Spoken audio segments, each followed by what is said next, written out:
اعوذ باللہ من الشیطان الرجیم، بسم اللہ الرحمن الرحیم۔ السلام علیکم ورحمۃ اللہ وبرکاتہ۔ کیا حال ہے جی؟ ٹھیک ہے، اللہ کا شکر ہے۔ وعلیکم السلام ورحمۃ اللہ وبرکاتہ۔ جی جی، کیا واقعہ ہے؟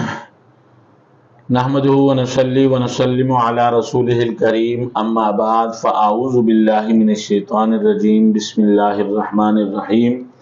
فسیکفیکہم اللہ وہو السمیع العلیم، صدق اللہ العظیم۔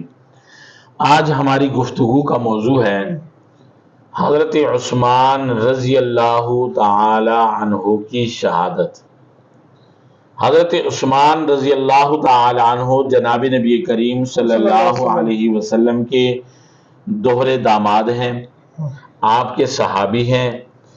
آپ صلی اللہ علیہ وسلم نے فرمایا کہ ہر نبی کا ایک دوست ہوتا ہے، میرا دوست عثمان ہے۔ سبحان اللہ۔ ہر نبی کا ایک وزیر ہے، اور کل قیامت کے دن میرا وزیر عثمان ہوگا۔ سبحان اللہ۔ حضرت عثمان کو یہ بشارت سنائی گئی کہ اے عثمان، تجھے اللہ جل شانہ خلافت کی چادر پہنائے گا، اور اس چادر کو کچھ لوگ تم سے چھیننا چاہیں گے اور اتارنا چاہیں گے۔ آپ نے اس چادر کو اتارنا نہیں ہے، اور اگر آپ اس چادر کو اتار دیں گے کل قیامت کے دن آپ میرا چہرہ بھی نہیں دیکھ سکیں گے۔ اللہ جل شانہ نے آپ کو خلیفہ بنایا۔ آپ مسلمانوں کے تیسرے خلیفہ تھے اور امیر المومنین تھے۔ آپ صلی اللہ علیہ وسلم کے دور کے اندر حضرت عثمان نے مسلمانوں کے لیے اتنے کام کیے کہ مسلمانوں کی فلاح بہبود کے کام سب سے زیادہ حضرت عثمان نے کیے۔ حضرت عثمان رضی اللہ تعالی عنہ ایک دفعہ غمگین رہنے لگے، تو آپ صلی اللہ علیہ وسلم نے آپ سے پوچھا کہ اے عثمان، کیا بات ہے، کیوں غمزدہ ہو؟ تو آپ نے کہا کہ یا رسول اللہ صلی اللہ علیہ وسلم، آپ کی بیٹی میرے نکاح میں تھی، میرا آپ کے ساتھ یہ خصوصی رشتہ تھا، آج وہ دنیا میں نہیں رہی اور وہ دنیا سے چلی گئی، فوت ہو چکی، اب میرا آپ سے کوئی رشتہ نہیں رہا، اس بات پر میں مغموم ہوں۔ آپ علیہ السلام نے اپنی دوسری بیٹی کا نکاح آپ سے کر دیا، اور یہ ارشاد فرمایا، اے عثمان، اگر میری 10 بیٹیاں بھی ہوں تو یکے بعد دیگرے میں آپ کے نکاح میں دیتا رہوں۔ سبحان اللہ۔ اور پھر آپ نے ایک روایت اور ہے کہ آپ نے فرمایا کہ اگر میری 100 بیٹیاں بھی ہوں گی تو میں یکے بعد دیگرے آپ ہی کے نکاح میں دیتا رہوں گا۔ سبحان اللہ۔ یہ حضرت عثمان رضی اللہ تعالی عنہ کی فضیلت ہے، حضرت عثمان کا مقام ہے، ان کا مرتبہ ہے کہ حضرت عثمان رضی اللہ تعالی عنہ کو 18 ذی الحجہ کو شہید کیا جاتا ہے۔ 18 ذی الحجہ کو جب شہید کیا جاتا ہے، اس سے پہلے باغی ان کے گھر کا محاصرہ کرتے ہیں۔ تقریباً 300-400 افراد ان کے گھر کا محاصرہ کرتے ہیں، اور ان کا مسجد میں آنا جانا بند کرتے ہیں، مسجد میں خطبہ دینا بند کرتے ہیں، نماز پڑھانا بند کرتے ہیں، اور پھر اس کے بعد آپ رضی اللہ تعالی عنہ کے متعلق مدینہ کی گلیوں میں اعلان ہوتا ہے کہ آج کے بعد ان کا کھانا پینا بھی بند ہے، کوئی آدمی ان کے لیے کھانا پینا لے کر نہ آئے، اگر لے کر آئے گا تو وہ اپنا خود ذمہ دار ہوگا۔ اس سے بڑا ظلم کہاں ہو سکتا ہے۔ نواسہ رسول حضرت حسین رضی اللہ تعالی عنہ اپنے کنبے سمیت کربلا کے میدان کے اندر شہید ہوئے، لیکن ان پر کھانا پینا 10 دن بند رہا۔ حضرت حسین رضی اللہ تعالی عنہ یہ اس یونیورسٹی کے طالب علم تھے جس کے پروفیسر اور چانسلر حضرت عثمان رضی اللہ تعالی عنہ تھے، کیونکہ جب حضرت عثمان کو محصور کیا گیا، کھانا پینا بند کیا گیا، تو 40 دن آپ پر کھانا پینا بند رہا۔ حضرت عثمان سے کسی نے پوچھا کہ اے عثمان، اس زمانے میں آپ کیا کر رہے ہو کہ جب آپ کے اوپر کھانا بھی بند ہے، پینا بھی بند ہے؟ تو انہوں نے کہا کہ جب پیاس لگتی ہے تو قرآن پڑھنا شروع کر دیتا ہوں، جب بھوک لگتی ہے تو نماز پڑھنے لگتا ہوں۔ سبحان اللہ۔ اور انہوں نے مسلسل 40 دن روزہ رکھا، روزے کی حالت میں 18 ذی الحجہ کو صبح فجر کی نماز کے بعد انہوں نے اپنی اہلیہ سے کہا کہ میرا فلاں جوڑا نکالے، اور پھر غسل کیا، اور غسل کرنے کے بعد انہوں نے وہ جوڑا پہنا، اور پہننے کے بعد تیار ہوئے اور کہا اپنی اہلیہ سے کہ آج رات کو خواب میں رسول اللہ صلی اللہ علیہ وسلم آئے تھے اور انہوں نے فرمایا کہ اے عثمان، آج تم نے روزہ رکھا ہے، سحری تمہاری دنیا میں ہوئی، افطاری تمہاری جنت میں ہمارے ساتھ ہوگی۔ سبحان اللہ۔ حضرت عثمان رضی اللہ تعالی عنہ کے گھر کا محاصرہ کرنے والے اشخاص میں سے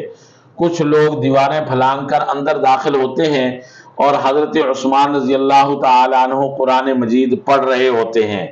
آپ کے سر پر لوہے کی سلاخ ماری جاتی ہے اور خون کا پہلا قطرہ جو گرتا ہے قرآن مجید کے اوپر گرتا ہے اور اس آیت کے اوپر گرتا ہے فَسَيَكْفِيكَهُمُ اللَّهُ، کہ اللہ ہی ان کو کافی ہے، واللہ سمیع علیم، اور اللہ سننے والا جاننے والا ہے۔ بے شک۔ دنیا کے اندر کسی کی گواہی کسی کا باپ دے گا، کسی کا بیٹا دے گا، کسی کی بیٹی دے گی، کسی کی بیوی دے گی، اور کسی کی شہادت کی گواہی زمین کا ٹکڑا دے گا، کسی کی شہادت کی گواہی کوئی زمین کا حصہ دے گا، لیکن قربان جاؤں حضرت عثمان پر کہ جس کی شہادت کی گواہی اللہ کی کتاب قرآن مجید کل قیامت کے دن گواہی دے گا کہ حضرت عثمان کو شہید کیا گیا۔ اور یہ ان کی اتنی مظلومانہ شہادت ہے کہ جب حضرت عثمان کو شہید کیا گیا تو ایک کافر آگے بڑھ کر جب ان کو قتل کرنے کے لیے تلوار مارنے لگا تو حضرت نائلہ جو ان کی بیوی تھی انہوں نے آگے بڑھ کر تلوار کے وار کو روکنا چاہا تو ان کے ہاتھ کی 3 انگلیاں بھی کٹ گئی۔ اور یہاں تک کہ یہ مظلوم مدینہ امیر المومنین خلیفہ ثالث حضرت عثمان ابن عفان رضی اللہ تعالی عنہ کو جب شہید کیا گیا تو ظلم کی انتہا کی گئی اور کہا گیا کہ ان کی لاش کو کوئی نہیں اٹھائے گا، اور کوئی اٹھانے والا نہیں تھا، اور 3 دن تک بے گور و کفن یہ لاش پڑی رہی۔ اور اس کے بعد حضرت حبیبہ ام حبیبہ رضی اللہ تعالی عنہ جو آپ صلی اللہ علیہ وسلم کی زوجہ مطہرہ ہیں، انہوں نے مسجد نبوی کے مینار پر چڑھ کر یہ اعلان کیا کہ اے باغیو سن لو، میں ازواج مطہرات میں سے رسول اللہ صلی اللہ علیہ وسلم کی زوجہ مطہرہ یہ بتا رہی ہوں کہ حضرت عثمان کی لاش کو ان کی میت کو اٹھانے دیا جائے، اگر نہیں اٹھانے دیا جائے گا تو میں بغیر پردے کے باہر آ جاؤں گی، اور اے باغیو تم پر آسمانوں سے پتھر برسنے لگیں گے، اور پھر جو اللہ کا عذاب ہوگا وہ اس کے اندر تم لپیٹ لیے جاؤ گے۔ تو حضرت ام حبیبہ کے اس اعلان کی وجہ سے باغی ڈر گئے اور محاصرہ توڑ دیا، اور پھر اعلان کیا کہ حضرت عثمان کی میت کو اٹھا سکتے ہیں لیکن 4 آدمیوں سے زیادہ اس جنازے میں کوئی شریک نہیں ہوگا۔ حضرت عثمان رضی اللہ تعالی عنہ کی میت کو اٹھایا جاتا ہے، رات کا اندھیرا ہے، مکہ کی گلیوں سے یہ میت گزر رہی ہے۔ اب شہید کی میت جس راستے سے جاتی ہے لوگ پھول برساتے ہیں، جس گلی سے جاتی ہے لوگ پھول برساتے ہیں، گھروں سے پھول برستے ہیں، لیکن حضرت عثمان وہ مظلوم مدینہ، وہ شہید مظلوم ہے کہ جس پر جو مدینہ کی گلیوں سے اس کی میت گزر رہی ہے تو اوپر سے باغی پتھر برسا رہے ہیں اور پتھر مار رہے ہیں۔ رات کے اندھیرے میں ان کی میت کو اٹھایا گیا اور حضرت نائلہ رضی اللہ تعالی عنہ اپنے کٹی ہوئی انگلیوں کے ساتھ چراغ پکڑ کر جنازے کے آگے آگے چل رہی ہیں، اور جنت البقیع کے اندر 4 آدمی موجود ہیں، وہاں ان کا جنازہ ہوا اور ان کو وہاں پر دفن کر دیا گیا۔ یہ شہید مظلوم کی کہانی ہے اور یہ امیر المومنین کی کہانی ہے، یہ سیدنا عثمان ابن عفان کی کہانی ہے کہ جس سیدنا عثمان ابن عفان نے مسلمانوں کے لیے پانی کا کنواں خرید کر وقف کر دیا، جس نے مسلمانوں کے لیے 100 اونٹ غلے کے لدے لدائے مسلمانوں کے لیے وقف کر دیے، جس عثمان نے اپنی دولت کے خزانوں کے منہ مسلمانوں کی فلاح اور بہبود کے لیے اور ان کی دادرسی کے لیے اور ان کی حمایت کے لیے کھول دیے۔ مسجد نبوی کی زمین کو آپ نے خریدا، اس کے اوپر مسجد کو بنایا اور مسجد کی چھت کو ہاتھی دانت کا بنایا۔ یہ حضرت عثمان رضی اللہ تعالی عنہ کے پیسے سے ہوا، اور بیر روحا اور بیر روما جو آپ کے پیسوں سے خرید کر مسلمانوں کے لیے وقف کیا گیا، جو آج تک وہاں موجود ہیں، جن سے مسلمان سیراب ہو رہے ہیں، لیکن شہید مظلوم اور مدینہ کے مظلوم شہید حضرت عثمان ابن عفان کو نہ اس کنویں کا پانی پینے دیا گیا، نہ اس مسجد کے اندر نماز پڑھنے دی گئی، نہ اس ممبر کے اوپر کھڑے ہو کر خطبہ دینے دیا گیا جس ممبر کے اوپر رسول اللہ صلی اللہ علیہ وسلم کھڑے ہوا کرتے تھے اور آپ کے جانشین ابو بکر کھڑے ہوا کرتے تھے، جس کے بعد حضرت عمر فاروق کھڑے ہوا کرتے تھے، جس عصا کو لے کر رسول اللہ صلی اللہ علیہ وسلم خطبہ دیا کرتے تھے، ان ظالموں نے اس عصا کو بھی توڑ دیا، اس ممبر کی توہین کی، اس مصلی کی توہین کی، اس مسجد کی توہین کی، اور جس نے مسجد نبوی کی توہین کی، دنیا کے اندر اللہ نے ان کو ذلیل کیا اور آخرت کے اندر بھی وہ ذلیل اور رسوا ہوں گے، کہ اس لیے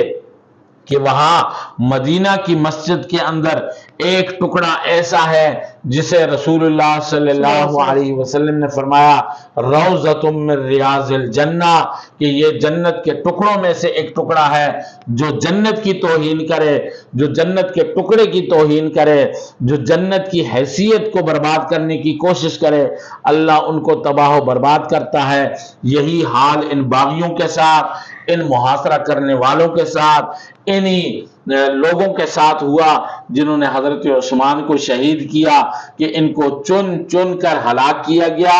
اور یہاں تک کہ یہ خود دنیا کے اندر عبرت کا نشان بن گئے۔ اور بہت ساری تاریخ کی کتابوں میں آتا ہے کہ ایک شخص کو دیکھا گیا کہ وہ دونوں ہاتھوں سے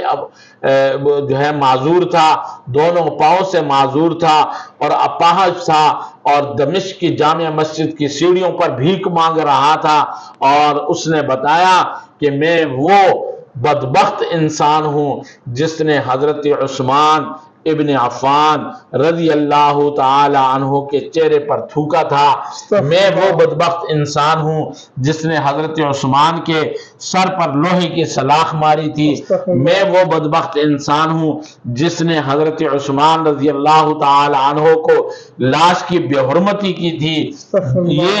وہ بدبخت لوگ تھے جنہوں نے حضرت عثمان کی توہین کی، مسجد نبوی کی توہین کی، ممبر رسول کی توہین کی، مصلی رسول کی توہین کی، اور خلیفۃ المسلمین، امیر المومنین، خلیفہ ثالث سیدنا عثمان ابن عفان، جن کی دولت کے متعلق آپ صلی اللہ علیہ وسلم نے فرمایا کہ آج کے بعد عثمان کی دولت کبھی عثمان کو نقصان نہیں پہنچائے گی، اس شخص کی توہین جب کی تو اللہ نے دنیا میں ان کو عبرت کا نشان بنایا، اور آخرت کے اندر بھی ذلیل اور رسوا ہوں گے۔ اللہ جل شانہ مجھے آپ سب کو شہید مظلوم مدینہ حضرت عثمان رضی اللہ تعالی عنہ کے طریقے پر چلنے کی توفیق نصیب فرمائے، اور ان کی شہادت کی مناسبت سے آج کے دن قرآن مجید کی جو توہین ہوئی ہے، یہی توہین ان باغیوں نے حضرت عثمان کی اور اس قرآن کی جس قرآن کو پڑھنے والے، جس کو جمع کرنے والے، جس کو پھیلانے والے سیدنا عثمان ابن عفان رضی اللہ تعالی عنہ تھے۔ اللہ جل شانہ ہمیں قرآن پڑھنے، سمجھنے، اس پر عمل کرنے اور حضرت عثمان کے نقش قدم کو اختیار کرنے کی توفیق نصیب فرمائے۔ وآخر دعوانا ان الحمدللہ رب العالمین۔ ہمارے اس چینل کو دیکھنے والے سبسکرائب بھی کریں، لائک بھی کریں، شیئر بھی کریں۔ اللہ ہم سب کا حامی و ناصر ہو۔